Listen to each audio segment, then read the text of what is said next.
नमस्कार YouTube family. आज आपण बनवणार आहोत मस्त असा गाजरचा हलवा, तोही दूध न वापरता. बनवायला भरपूर वेळ लागतो कारण गाजर खिसून ते घ्यायला भरपूर टाइम लागतो, पण तरीही आपण वेळेची बचत करून हा हलवा तयार केलेला आहे. तर बघा, असा दाणेदार मस्तपैकी तयार झालेला आहे आणि खायला पण एकदम टेस्टी लागतो. आणि ह्याच्यात कलर काहीही वापरलेला नाहीये, तरी पण याचा कलर एकदम छान आलेला आहे. चला तर रेसिपी बघूया. हिवाळ्याचे दिवस सुरू आहेत, त्याच्यामुळे मार्केटमध्ये मस्त गाजर भेटत आहेत. तर आपण 1 किलो गाजर स्वच्छ धुवून पुसून खिसून घेतलेले आहेत. चला तर याचा हलवा बनवूया.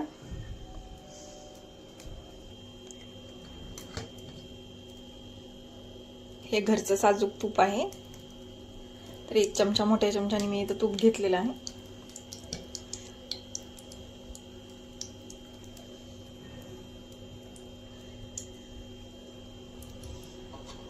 तूप गरम झाल्यावर सर्व किसलेले गाजर आपण त्याच्यात टाकायचं आहे आणि चांगला गोल्डन ब्राऊन कलर येऊपर्यंत परतून घ्यायचं आहे. तुपामध्ये पूर्ण 5 मिनिटं आपण गाजर परतून घेऊया. तुपात भाजल्यानंतर मस्त असा कलर येतो आहे. तर त्याच्यामध्ये आपण मोठ्या वाटीने 1.5 वाटी साखर टाकून घेत आहोत. साखर टाकून झाल्यानंतर चांगलं मिक्स करून घेतलं आहे. आता साखर टाकल्यावर पाणी सुटतं, तर या पाण्यामध्ये मंद थोडंसं मीडियम गॅसवर चांगलं शिजू द्यायचं आहे. याला 10 ते 15 मिनिटं पाणी आटायला लागतात.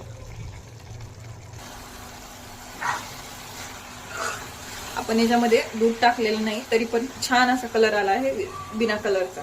याच्यामध्ये आता साखरेच्या पाकामध्येच गाजर छान शिजलेला आहे. त्याच्यामध्ये आपण फक्त आता फ्रेश दुधावरची साय टाकणार आहोत.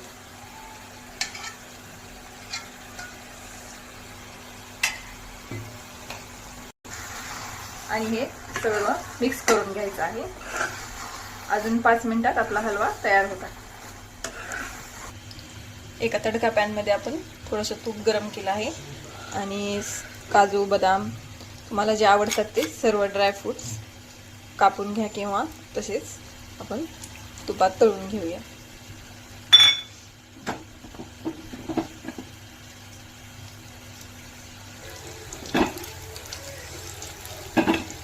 ब्राऊन कलर होईपर्यंत आपण तुपात तळून घेऊया. हे तळलेले आपण पूर्ण याच्यात मिक्स करून घेऊ.